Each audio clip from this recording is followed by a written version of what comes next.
Greetings travelers and welcome back to my channel. It is I, your humble guide, that will take you through these troubling times. In the previous video we talked about the Age of Might, the Age of Ishtar, where the gods of good rule the world. Well, it's mostly where the people working for the gods of good were ruling the world in their name and doing kinda horrific things, all in the name of good. As they say, the road to hell is littered with good intentions. And now let's begin the Age of Despair. The Age of Despair is the age following the Cataclysm, as I previously pointed out. It is broken into two distinct periods. The Time of Darkness. It is the first part. It starts from the Cataclysm itself for about 330 years. And then it is the Time of Dragons, lasting from 331 post-Cataclysm until 383, 50 years of war. The division between the two periods comes when the Dark Queen gathers her dragons together and names the first Dragon High Lord. Now let's dive into this video. Throughout the Time of Darkness, the Solamnic Knights are prosecuted and ridiculed. They're all blamed for the Cataclysm itself, for not stopping it, for not being there for the people. And the people stand up to them, fight them, and banish them from their lands. The Seeker movement also starts to begin. A few years after the Cataclysm, Takisis, yes, I'm sorry that I'm butchering her name. My pronunciation of names is terrible, please forgive me. So Takisis locates the Temple of Ishtar, the central temple of the pre-Cataclysm nation, in the ruins of the city at the bottom of the Blood Sea. She brings it into the abyss, intending to use it as a tool in her eventual return to power. 39 years after the Cataclysm,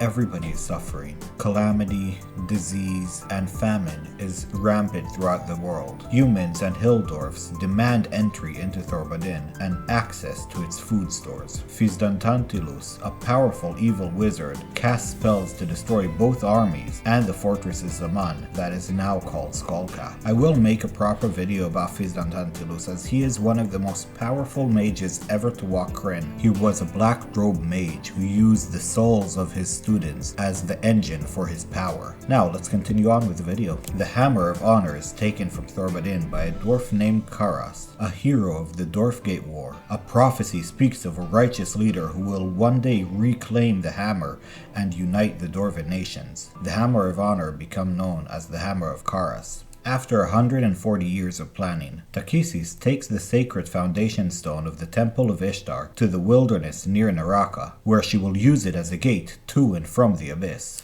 And over the next 10 years, the Dark Queen wanders the lands in disguise, awakening the evil dragons and preparing them for her work. She returns to Naraka, then to the abyss, to gather her forces. About 15 years after Takisis plants the foundation stone in Naraka, the stone is found by a traveler named Barham, who is traveling in the area with his sister. He pries one of the several jewels from it. The green jewel stone becomes embedded in his chest, granting him immortality, but in the process he loses his sister. Because the foundation stone of the Temple of Ishtar is missing one of its gemstones, taken by Barham, Takisis no longer can use it as a gate, and now she is barred from the world. And in the year 287, preparations from the dark side start to begin. The chromatic dragons steal the eggs of the good dragons, hiding them within the mountains known as the Lords of Doom. Takisis awakens the metallic dragons, threatening to crush their eggs unless they stay out of the upcoming war. When the good dragons swear non-involvement, Takisis promises to return their eggs once the war is concluded. And from the year 300 after Cataclysm, minions of Takisis search unsuccessfully for Barham. The Dark Queen needs Barham to complete the foundation stone, which will enable her once more to walk the face of Krynn.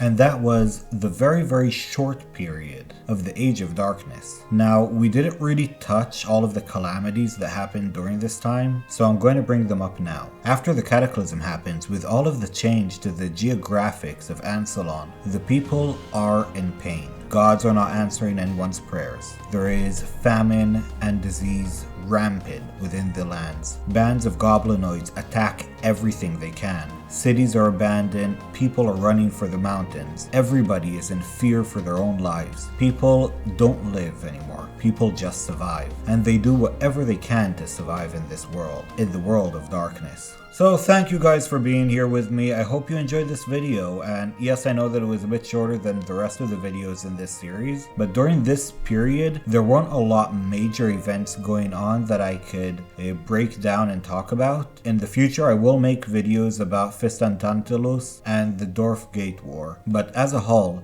this part of the period was more preparation for the next part. So I'll see you in that video. Have a great day.